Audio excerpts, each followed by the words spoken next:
Good evening, everybody. My name is E.R. Anderson. I'm the executive director of Charis Circle. Charis Circle is a nonprofit programming arm of Charis Books, and Charis Books is the South's oldest independent feminist bookstore. We are delighted to be joined tonight in co-sponsorship with the Auburn Avenue Research Library on African American culture and history, and we are celebrating Against Heaven, Kemi Alabi's brand new, hot off the press poetry book. They've been doing all kinds of events this week, and we get to be part of this launch celebration. So welcome. We are also joined by Phillip B. Williams, and I'll introduce Phillip first.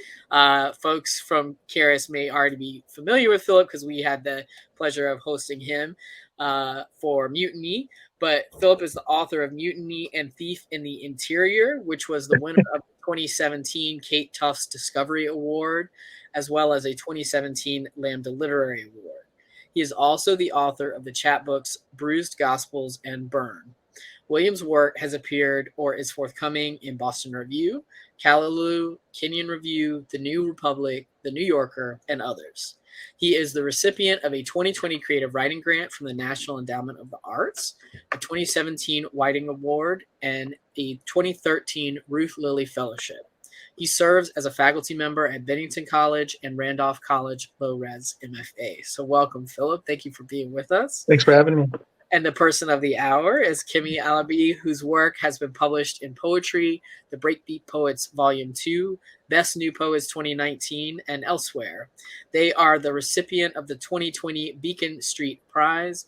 Alabi is the co-editor of the Echoing Ida collection, which we also had the pleasure of celebrating, I think last year, maybe yes, February, right, of last year is when we hosted Time as a Flat Circle. So, I don't even know anymore.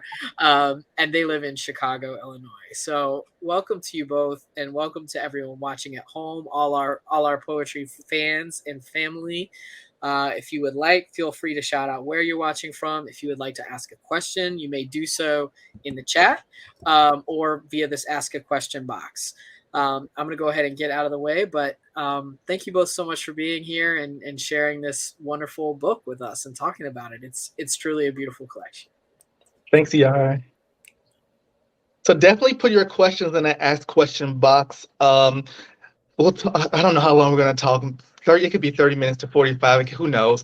But just to get us started, get us warmed up, would you mind reading Against Heaven on page 7? Oh, I'm kidding. Okay, so you have one copy. I have the final version. Oh, you have a different but let me not act like I don't know exactly which poem you're talking about. There are 5 title poems in this collection, and I'm going to read the first. It is a double golden shovel with lyrics from Saba, a Chicago rapper. So each line begins with a word from the lyric, "There's heaven all around me." And then each line ends with a word from the Nick Hakim lyric, "What if heaven's right here?" Yeah. Against heaven. There's earth, amethyst, cherries in heat, trees drooling sugar, midnight's blue song. So what heaven? That kingdom hold by a coy god's touch, where green and the river began. If all Father tells it, first you slave and shiver and shuck and die, for heaven's round back gate to budge loose at the bent speck of you. Lies. No doors, no lines. Look right. Me and mine kissed alive. Greening, curl up and chime against us. The river's born here.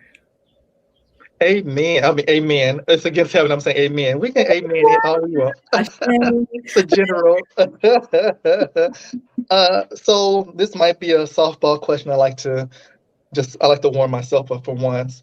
So you have the title Against Heaven as the book title, and then you have Against Heaven several times in the book, 5 times.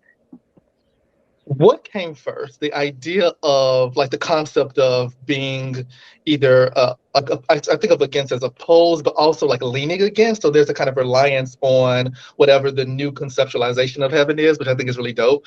But then also like that warring against what is the preconceived notions of that all father idea of heaven. So did that kind of resistance push pull come first, or were you just writing poems and seeing this thread line of what does it mean to reconsider paradise?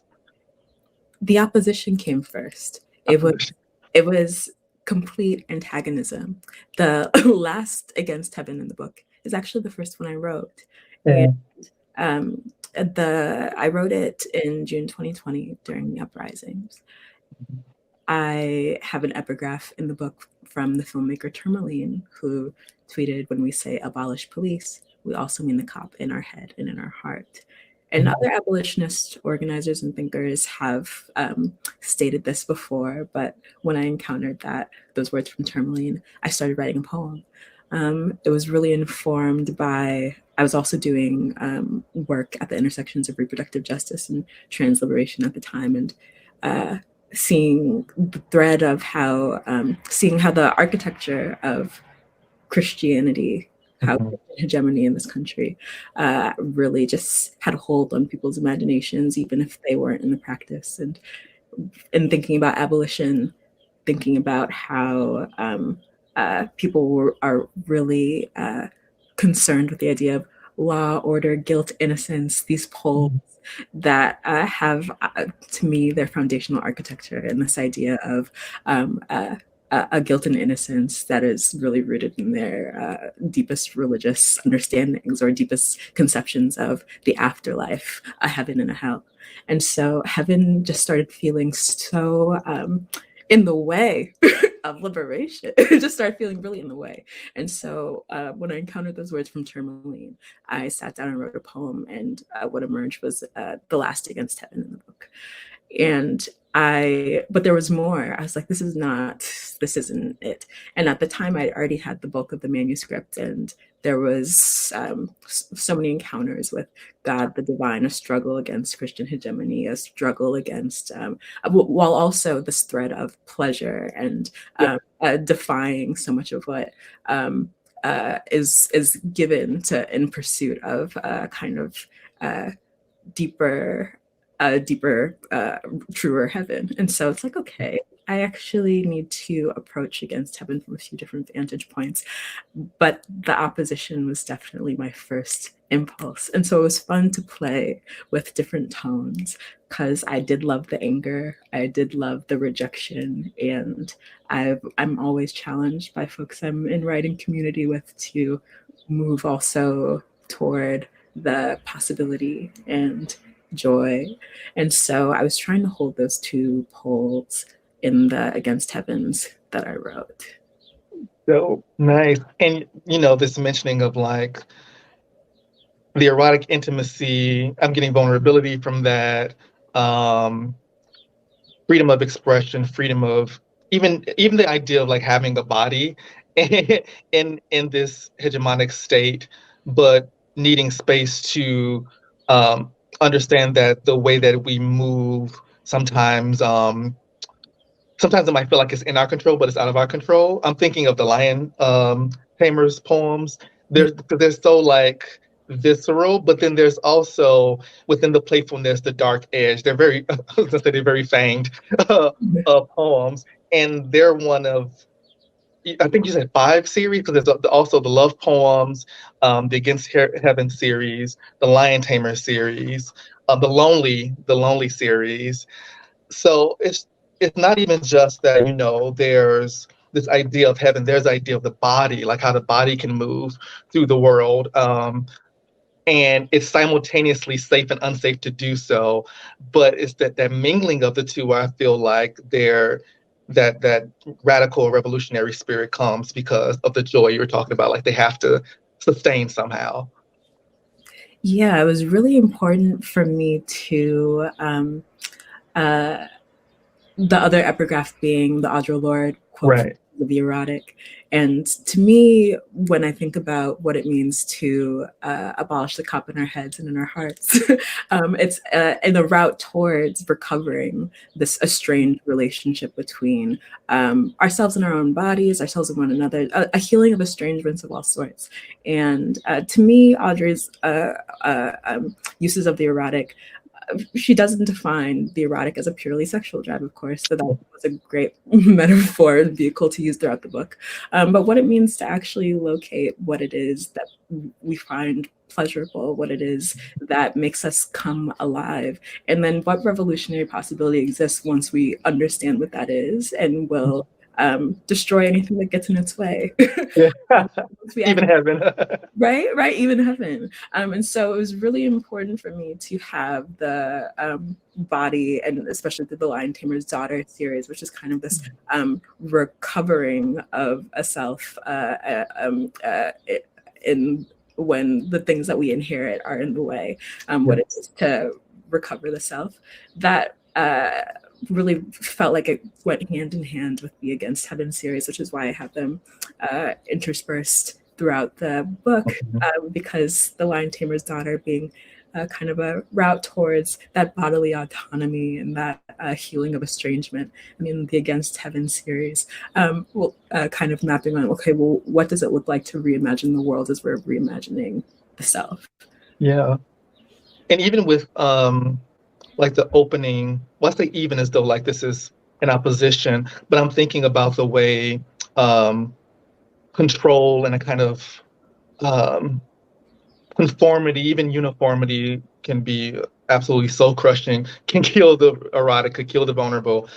In many ways, that is what is pornographic, right? The opposite of the erotic can be considered the pornographic, with the capitalistic ways that which the body is forced into these modes of functioning that seem like they're pleasurable, but of course they don't serve the person who's in that position.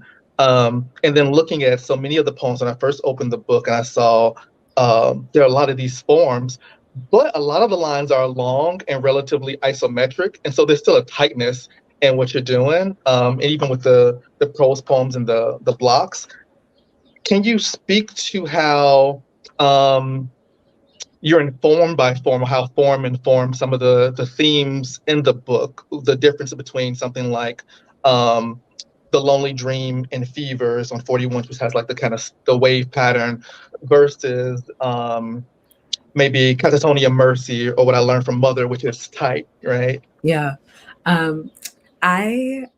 I love to enter the language through form. You know, as much as I'm naming what I hope all these poems are doing in the book, of course, that's not how I set out when I'm writing these poems. Like, I discovered what I thought through the process of writing these poems. So the language led me here.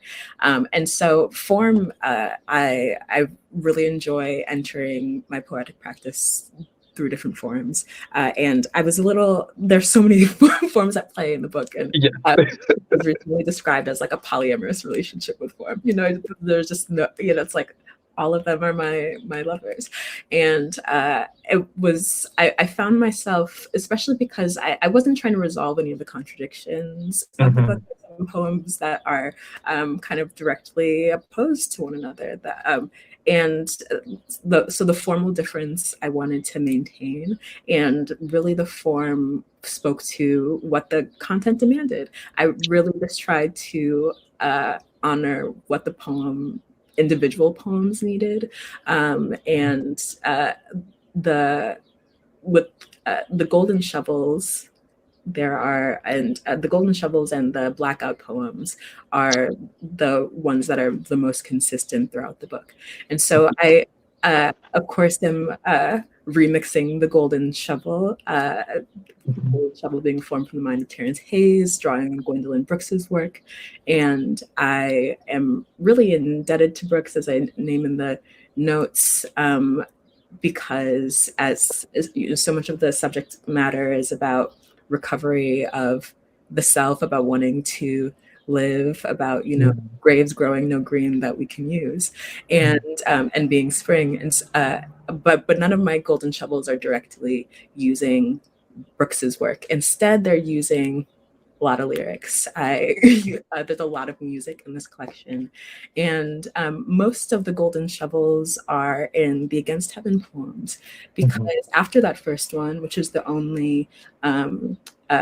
first Against Heaven I wrote, the one that's at the end of the book, is the only one that's not in a received. That free verse, yeah. It's free verse. And then as I wanted to explore the concept more, I really wanted to engage with the ways that heaven as a concept exists in our culture, exists in some of the other cultural products that I was already consuming.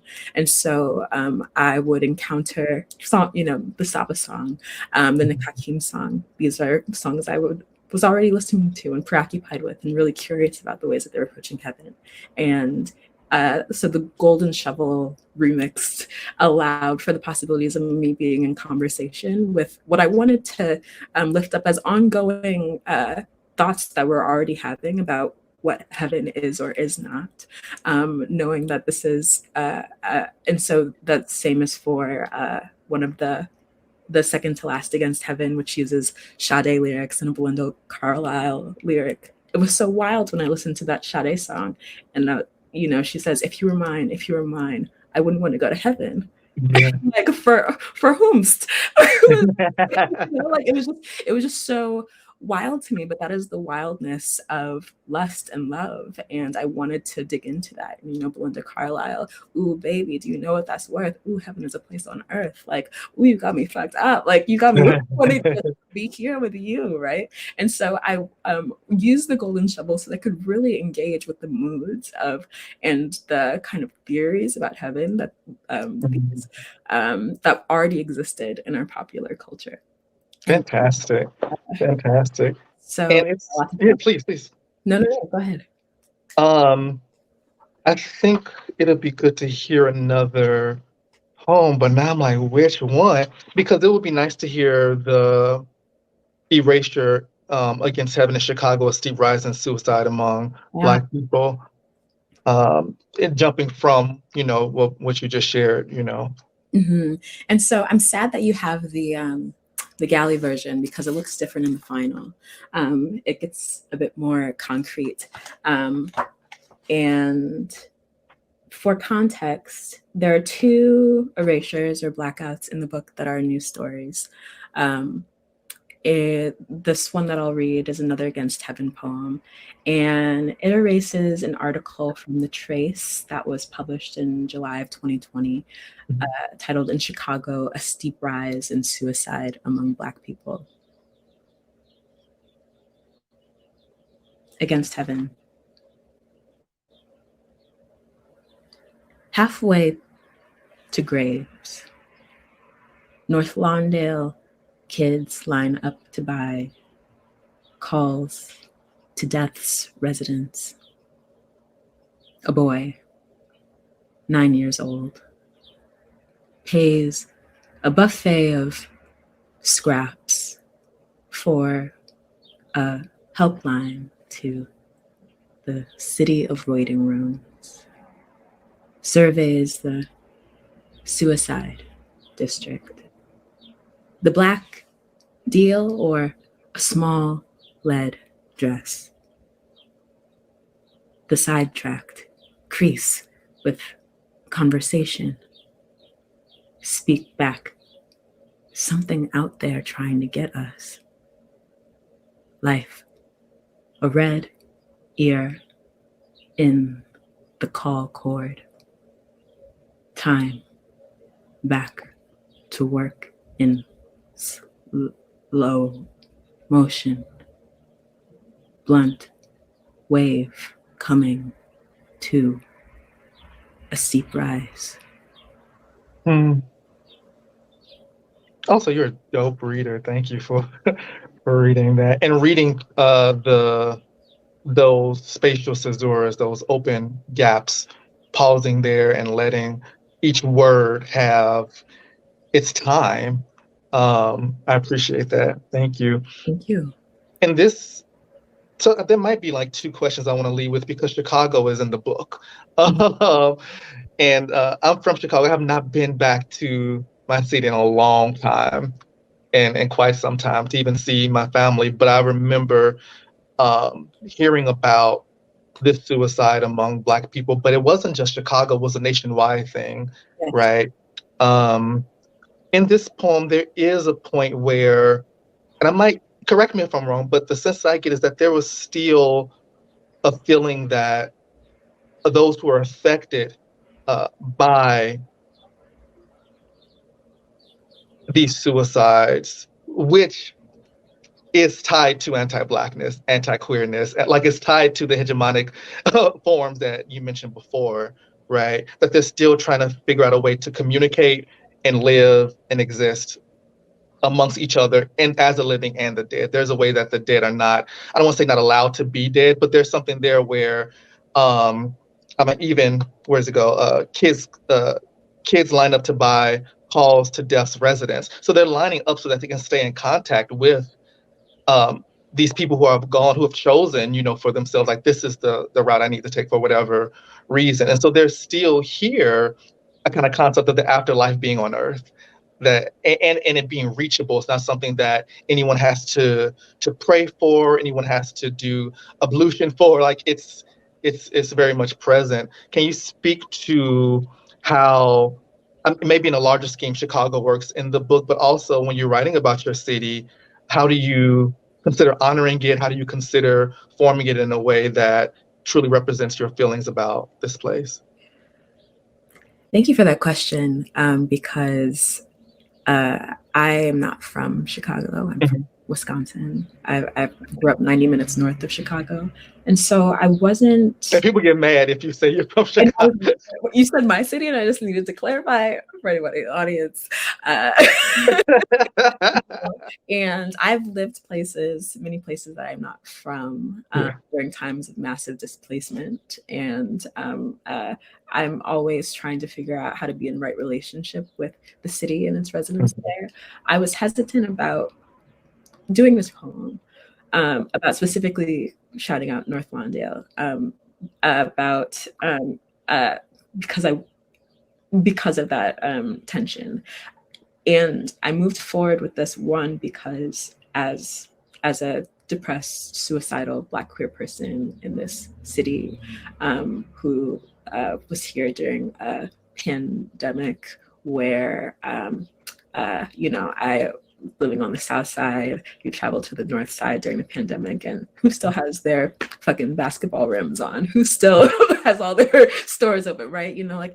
There's a way in which I wanted to lift up this story because, as we know, Black death gets the headlines and goes viral when it's a spectacle, when there are state actors enacting that violence. We know that Black death, the focus is on physical and material danger and violence for Black people, not necessarily the existential, mental, emotional violence that Black people face, even if the outcomes are the same, are deaths. And because I had a strong tie to the subject matter, I wanted to be able to lift up the story. When I first encountered and read this local story, I started following the journalists. It kept cycling through the news cycle, and with the headline slightly modified, like, still no moves made by the city to address this rise. And so, as you noted, this is a nationwide trend. We saw big stories in the New York Times, big stories, national stories and national media outlets about it. But I wanted to stay hyper-specific to Chicago, especially because the national story about Chicago is, they'll always talk about the homicides. At the time, with Trump still being in office, Chicago is shorthand for violence between Black people. It has conservative shorthand in the national media. Chicago and Black folks in Chicago, specific to a particular type of Black death, never about something like this. And so I needed to stay true to that, so that I could, to me, it felt like a way of being in right relationship, specifically with the city that I have just been in for 5 years, and need to be able to uplift the story that was really in the small outlet. We're not talking about one of the major papers. Right. But I wanted to, so that's why I feel like I'm missing part of your question because I had to have the big preamble about how I'm from Wisconsin.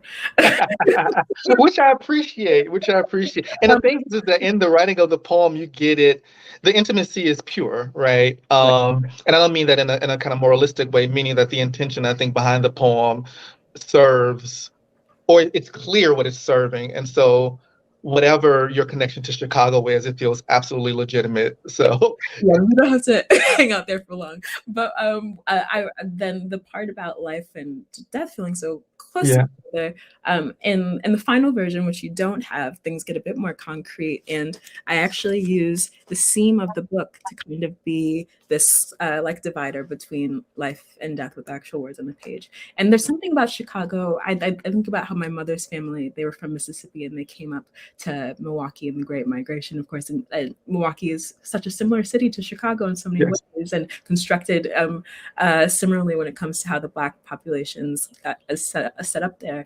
And there's also because of that, I mean, the cities look similar because of the hypersegregation and other things, but also I think something really potent about the city, something mystical, magical, spiritual when it comes to Black life in these cities.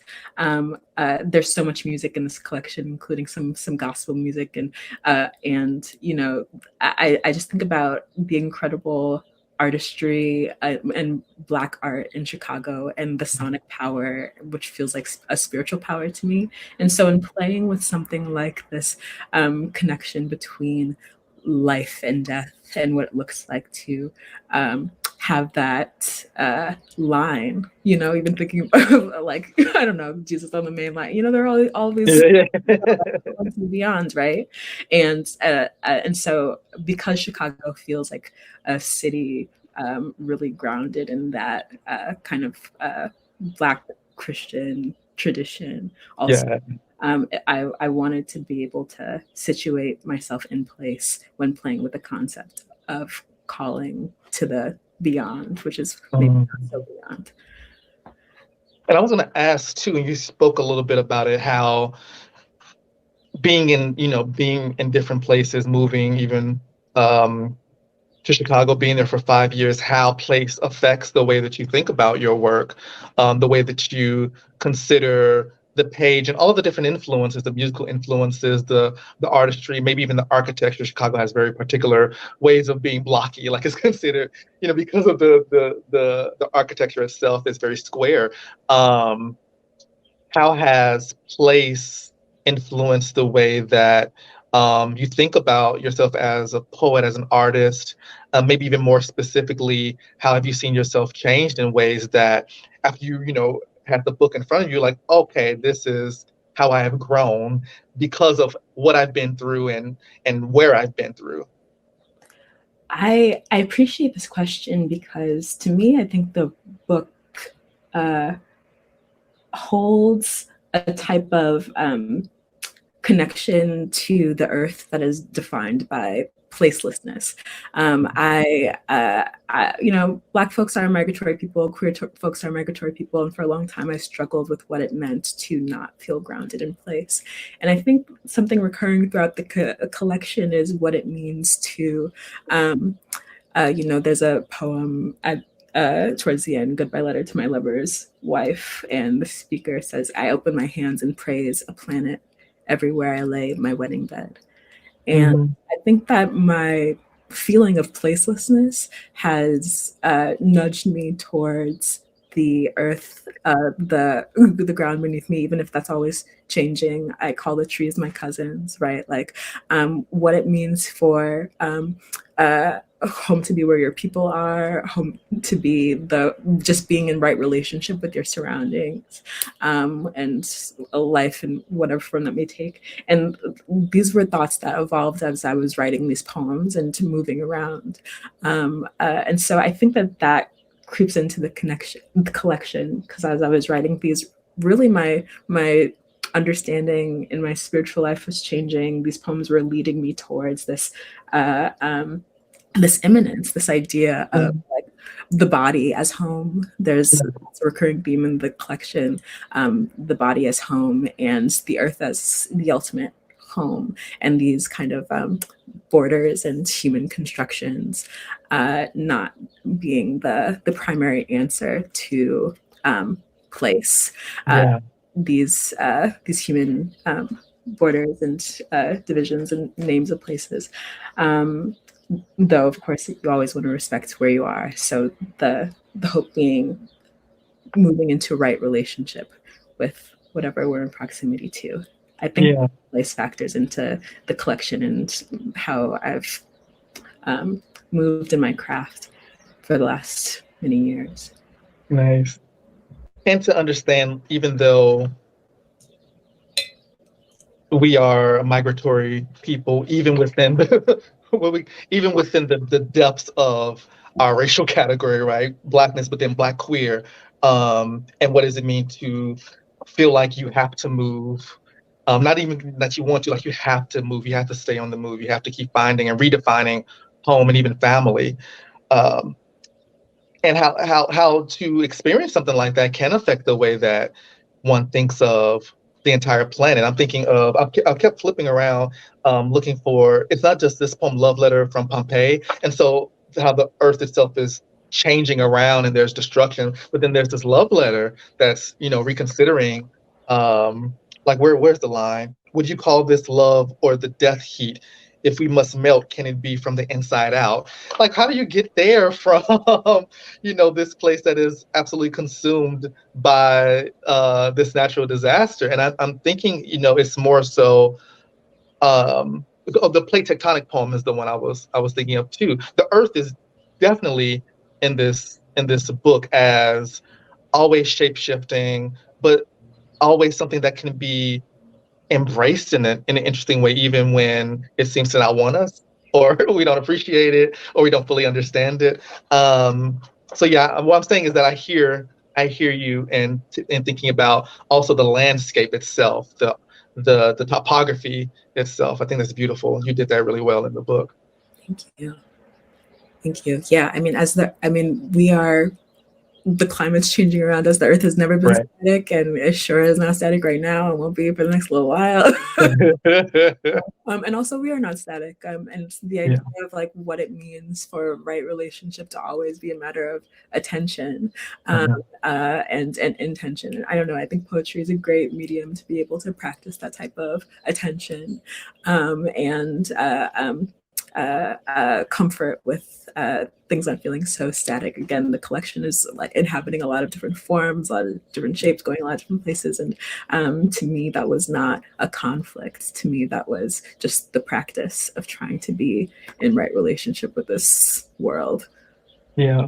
I want to ask you to read another poem, but just in general, where do you learn how to write these lines from? Like, your ear is so dope. It's crazy. I've been a faraway student of Patricia Smith my whole poetry. There we go. That makes sense. But, that's my guiding, my North Star right there. So the folks I'm influenced by are great with a line and highly sonic poets. Yeah. Like a financial planner asked about my goals, or a golden shovel with Cardi B's money, and then just never touch starved again, forever a chub belly baby sexed big. Like that alliteration is definitely Patricia Smith, right? But it's wholly yours. It's so unique, and I think it's also the way you play with. There's I can't remember who taught this. It could have been anybody. But a way where you don't allow for the tendon words to get in the way, like the, a, and, they, it, like prepositions. Never touch starved again, forever a chub belly baby sex big. You go for the verbs, you go for the hyphenated adjectives. It's a way that you chisel the poems so that the finest parts stand out. There's no fat, there's just straight up meat. And it's impressive because I even find myself always distracted by the little tendon words, and like, oh, we don't need that, but syntactically, you just know where to go, and it's incredible. it also helps with the sound to be as percussive and rich as it is. Thank you. The sonic is so important to me. I've been writing these play poems titled narrative poem, where I try to write like really narrative poems that are just like dissolves into sound, right? You know, I'm clear where my love is. And I think, you know, like I grew up going to my uncle's Baptist church in Milwaukee, right? Like, or I and the power of the sonic, how people would catch the spirit off the organ, right? Like take the choir out the service, and do you think all those people would fall out? You know, like fall out. You know, like you know, and then I would like hop to you know, other people's other type of worship services where the oration is not doing the same type of thing, and everyone's just sitting in their seats in their pews, you know. So the power of the sonic on a spiritual tip is something that I experienced on at a very influenced I approach poetry, because if it doesn't, like on a libidinal level, activate me, then I'm like, that's not the move for me. That's not something that I want to write right now. Right. And the pastor sometimes, because the organist might not be ready, the choir might not be in good voice, and so when he's at the pulpit, he's got to bring the musicality to his own preaching, Absolutely. his own method. The words have to do all that. I think we're breaking up, so I might be talking over you. Critical to delivering the word. Okay, I think we might be back on track. I was talking, but you were also talking, because we're lagging because of a freeze. Yeah, I lost your video. I don't know if that's just me. Can you hear me? I can hear you. Can you hear me? Hello. Oh, you can't hear me?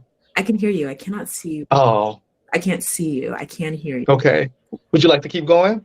We can see both of y'all. Audience can still see and hear both of y'all.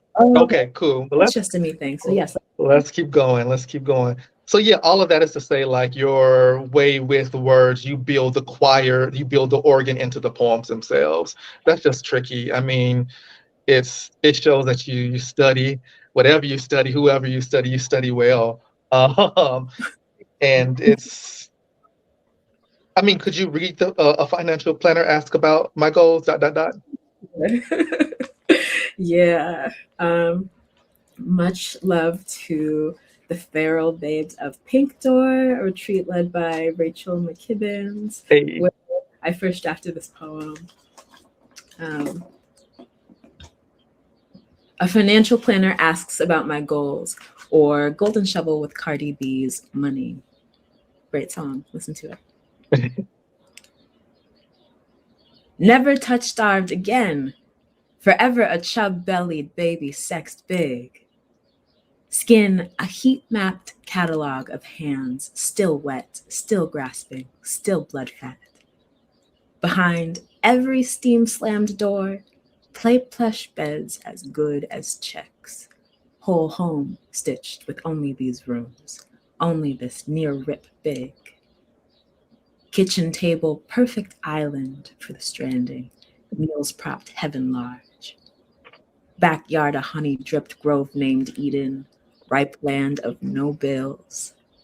Whatever drops first, spice adorned, sauce slicked back to front.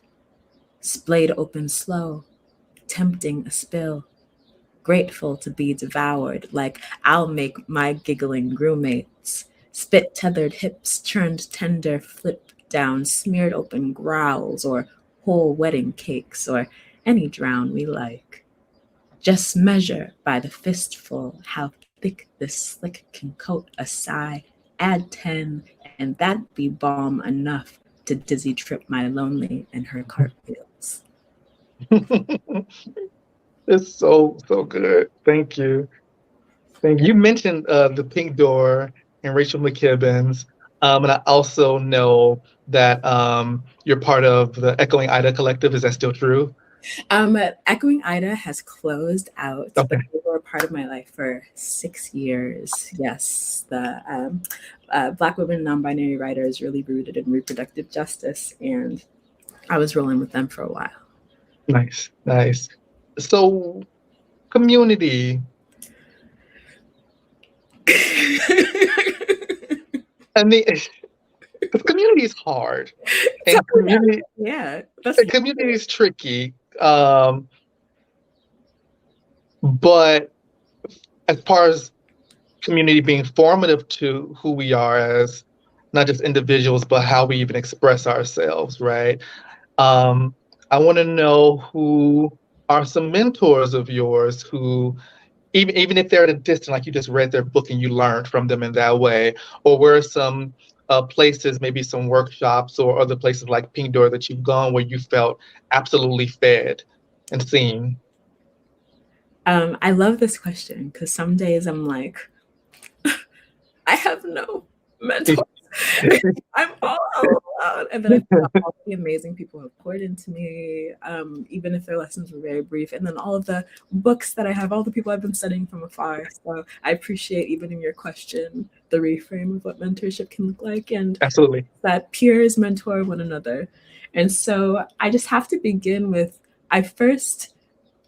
my first poetry homes were in Boston with crews of like collegiate spoken word poets and the Boston Poetry Slam at the Cantab. Me and my undergraduate friends, we would walk over the bridge to Cambridge together and go to this, dive bar to hear the poets speak. And we were just so, and that's where I met Patricia Smith for the first time. I was just like, what? Like, I'm to do this. I did not know this was possible.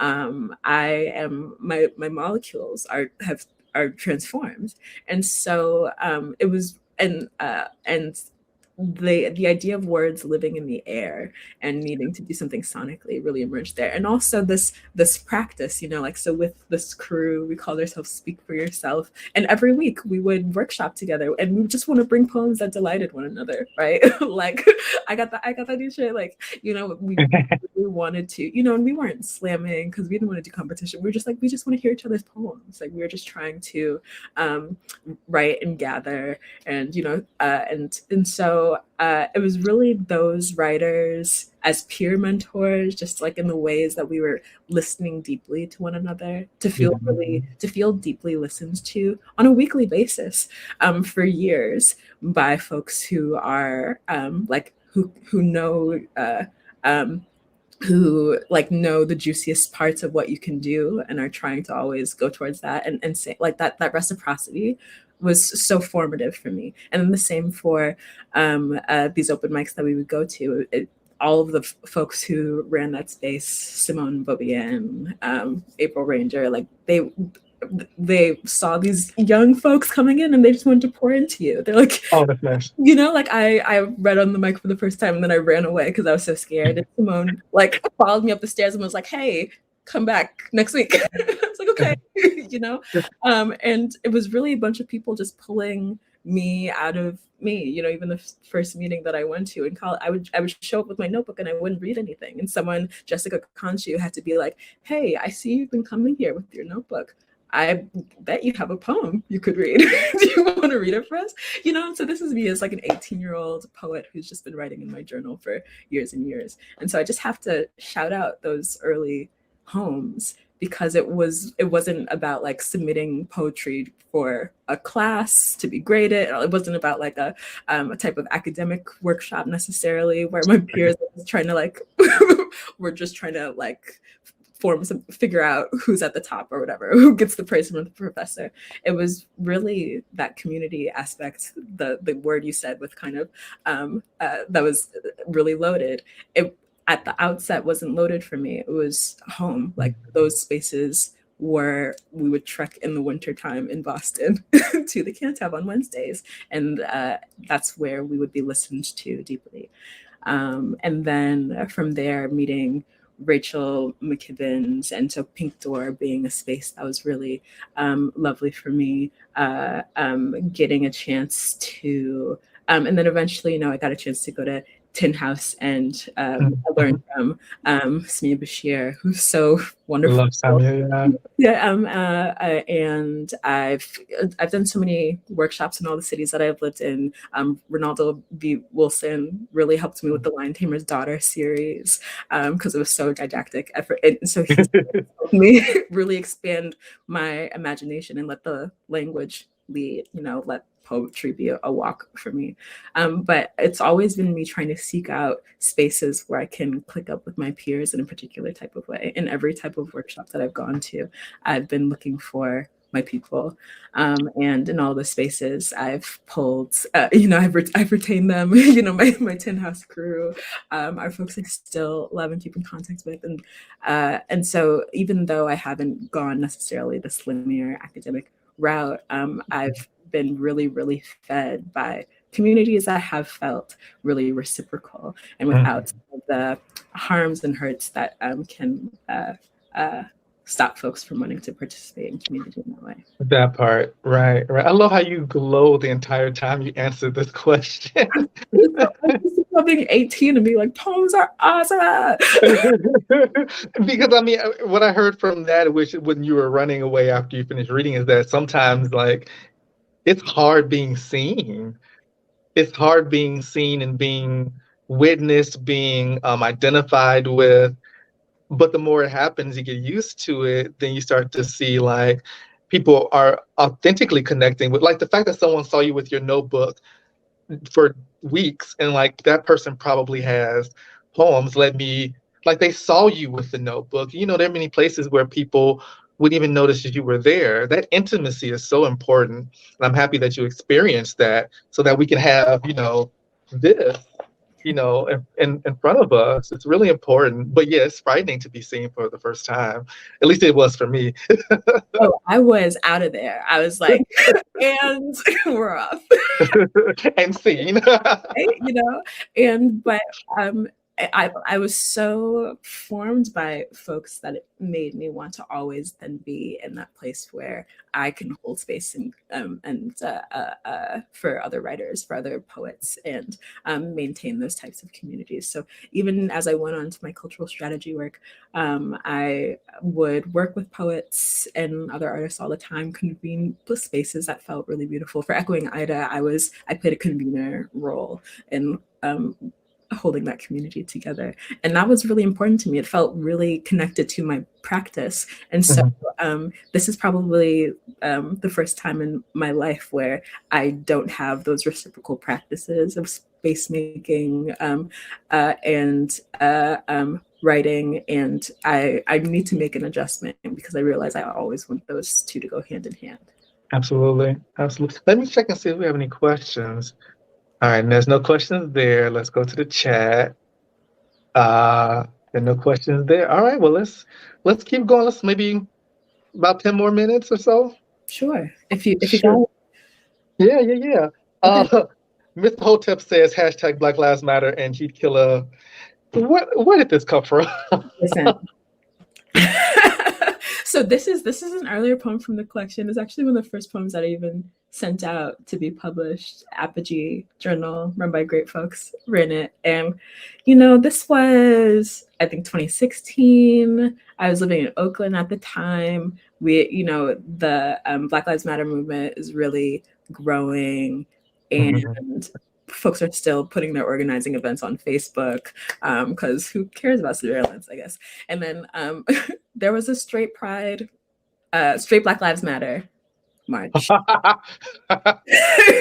Straight Black Lives Matter because nobody knows this because of all, we marginalize the straights so often. And I had to laugh.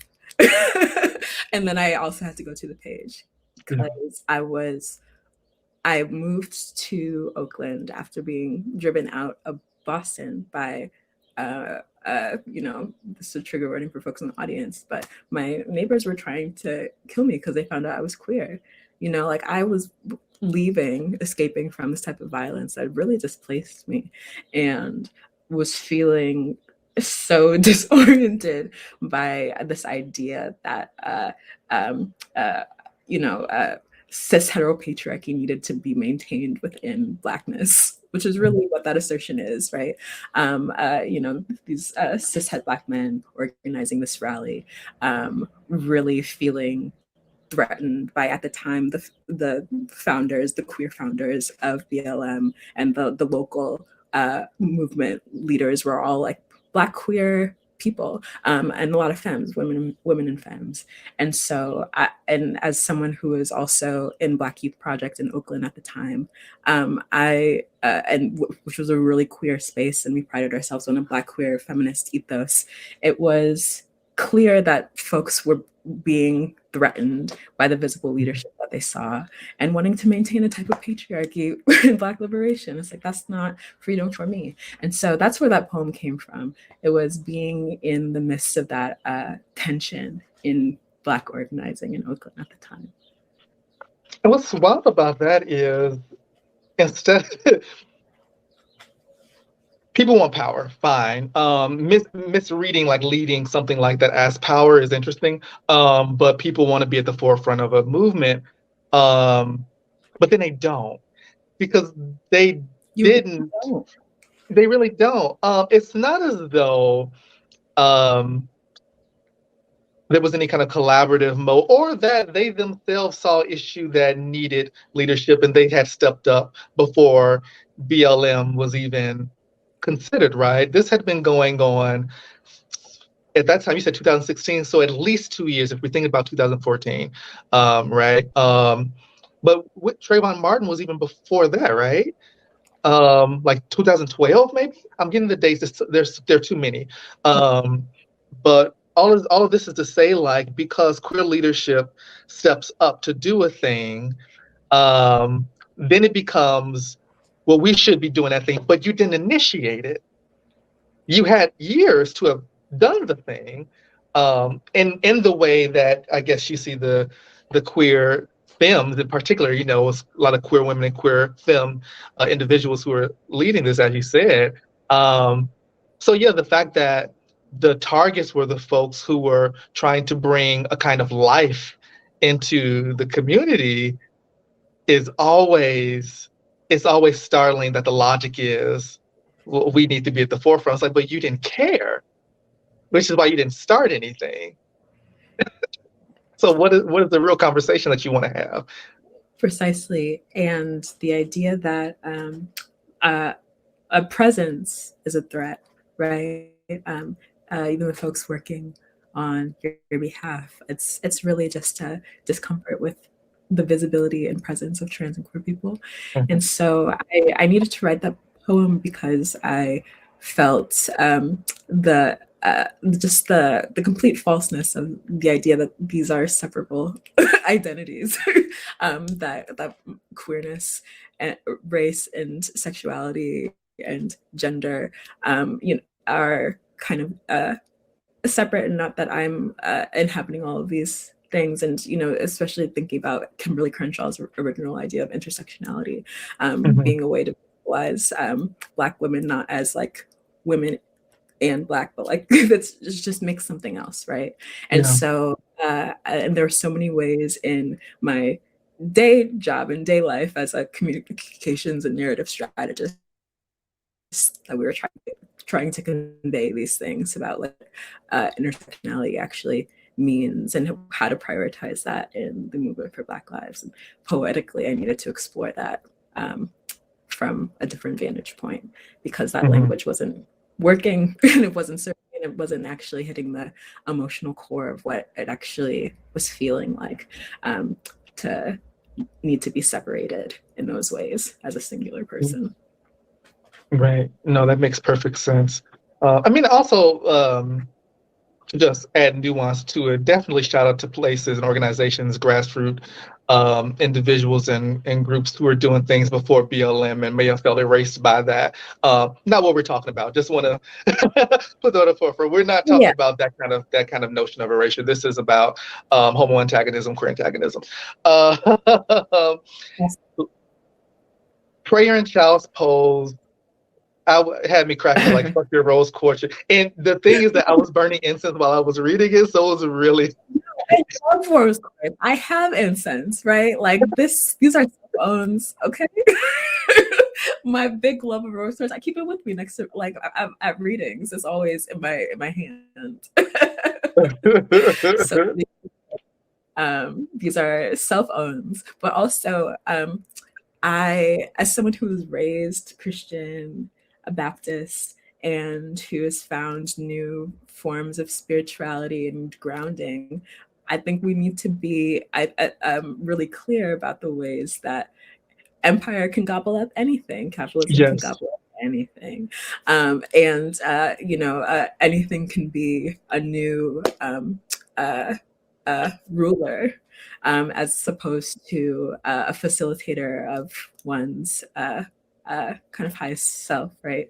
And so I just a disclaimer that I do love rose quartz in incense, so I'm not coming for you. That you have to disclaimer. I got hella crystals, y'all. What are you? Like I rock with the topaz and onyx, y'all. Don't jump me. Don't jump me. I get it. It's deep. Well, I checked to see if there are questions. Still none. So maybe we can close out with two poems. Maybe Prayer and Child's Pose, and then we can banter just a little bit more, and then at like around 8:30 we can say goodbye. How does that sound? That sounds good. Awesome.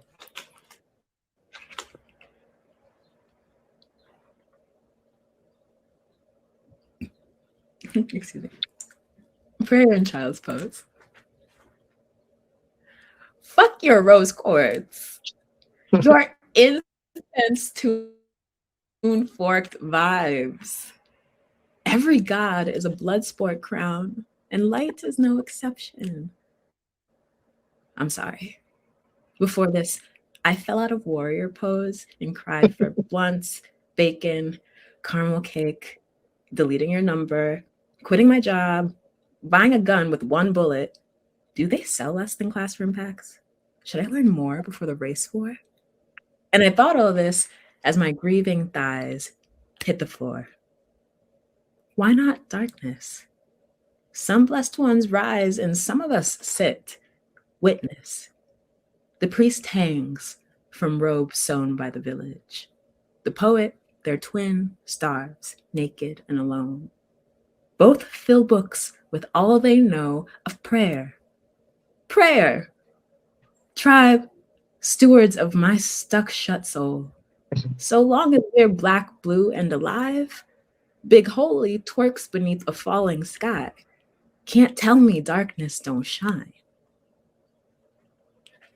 Thank you. Thank you. Can I ask an obnoxious question? Please. When you got the email or phone call from whoever called you about the Academy Prize, like, how did it feel? How did you react?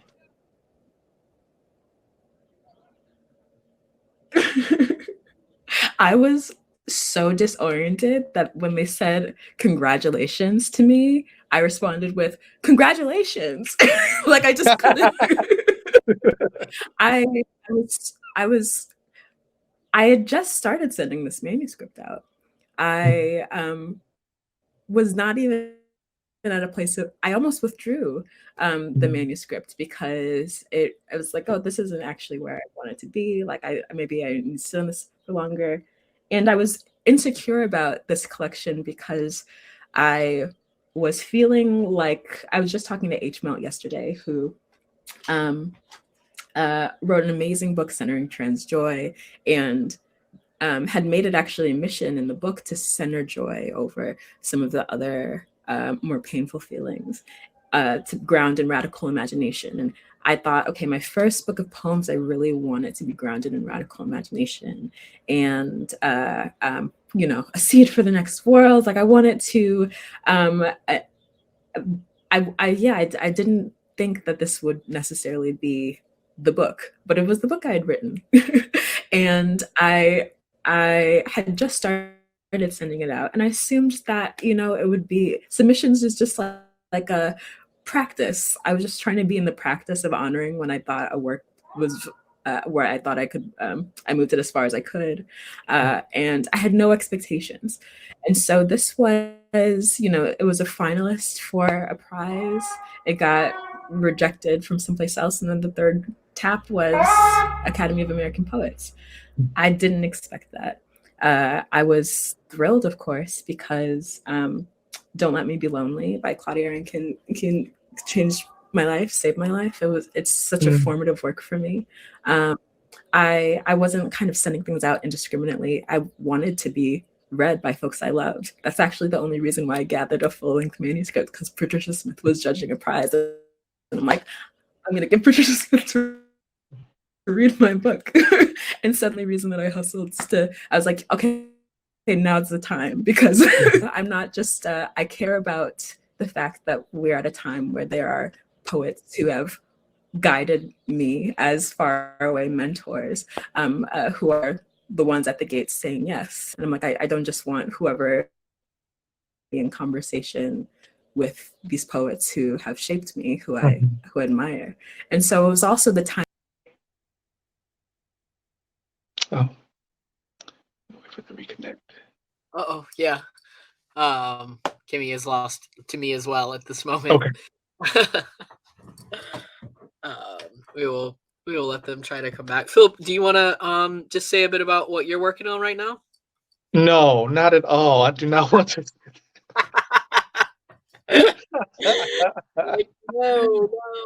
No. I want to keep it all about Against Heaven and Kemi Alabi's book. I'm not working on anything important except for minding my business and drinking my water. Well, I will just say, if folks haven't read Mutiny, they should read Mutiny. Okay, here we go. We got Kemi back. Excellent. I can hear you the whole time, though. Oh, good. Rude. Okay. Anyway. Thank you, y'all. All of this to say, it was surreal, and to the point where my love at the time had to give me a mug that said, that like reminded me what had happened, because I was like, I would wake up and be like, they made a mistake. It was really disorienting. It was really disorienting, but I'm so grateful, specifically because of who the yes came from, that kind of as and Grey Wolf being such an amazing press, I was most excited for the people that I would get to be in relationship with and in conversation with, versus like, I just need to get this book published somewhere. It was the particular yes that was both so disorienting and like the like deepest source of pride. And I'm so grateful for that yes. And it was really affirming, even in moments of deep doubt around what this collection was, since it wasn't quite what I had intended. It was the collection that I had, and a collection I love. And I'm grateful for the yes. I'm grateful for the yes too. This is one of the strongest debuts I've read in a long time. Wow. That means a lot coming from you. I mean, I didn't even get to take any seconds, minutes to gush about your phenomenal work and how informative it has been. But yes, that means so much coming from you. Absolutely. Thank you. I'm gonna check one more time if we got any questions. I love your poems and artistry. That's a beautiful comment from Pamela Jones. Kemi, I love your poetry and artistry. Thank you for your work. That's lovely. And then there are no questions. So your choice for our closeout poem, whatever you want to read, and then we'll get going. Nice. Okay, well, thank you all for hanging out. Thank you, Phillip, for asking great questions, for forming so much of my work. And let's see, I get to pick any one.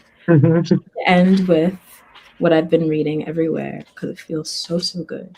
I read this poem when I was in South Carolina was it last week? Time. There are, as we know, across the country, attacks on queer and trans youth, really strong desire to try to target and suppress queerness and transness as though we will ever disappear, as though it's anything but an attempt to build power, raise money, and harm young folks. So in South Carolina, we changed the title to We Would Hex the Governor. But the title in the book is We Would Hex the President, and I urge y'all to just in your head, make it be whatever type of decision maker it has the hand on a lever that our communities should actually have our hands over. So this is We Would Hex the President, but our bloom game too strong.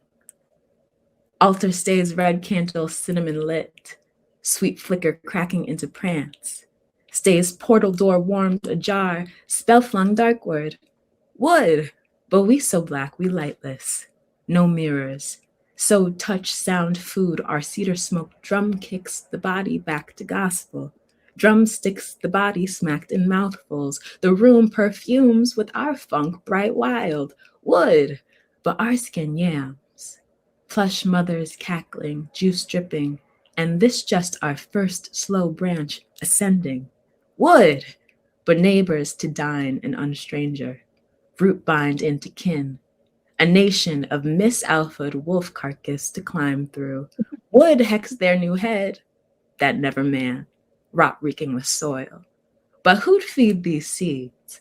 That wet orange howl, just compost slime, returning. The sky glows red candle, air soots and sludges darkward. Still, our funk bright wild, block by block, our tangling. We would hex the damned born dead, but billions still alive, cord and alive, threshed concave and still sweet flickers. Would, but who needs these feasts? Thank you. I hope my actual copy comes soon. Please. And then we'll have to find each other and do the book signing situation. Yes, in Philly or next time you're in Chicago. Yes. Thank you so much. ER, you still there? Yes, okay. Coming back. Thank you both so much. This was so beautiful and fun. Really a delight to get to have you virtually with us. So for folks who do not yet have a copy of Against Heaven, please click this teal button at the bottom center of your screen. That will allow you to buy it directly from Charis. You can also buy Phillip's books from Charis. We really appreciate you when you buy your books from us, especially for events. That's how we stay in business. It really does help us. And thank you to Auburn Avenue Research Library. As a reminder, part of the reason why we co-host events with Auburn Avenue in particular, but with all libraries, is it is important to support our libraries. It's important to suggest books for them to carry. It's important to support poets by requesting that your local library carry Kemi's book, for example. So we want to get at this moment where so many books are being contested in school libraries, but also in local public libraries.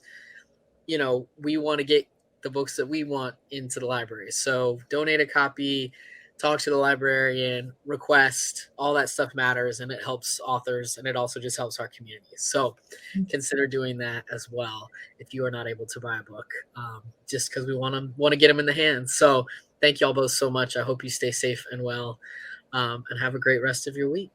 You too. It was an honor. Thank you. Thank you so much, y'all. Have a good night.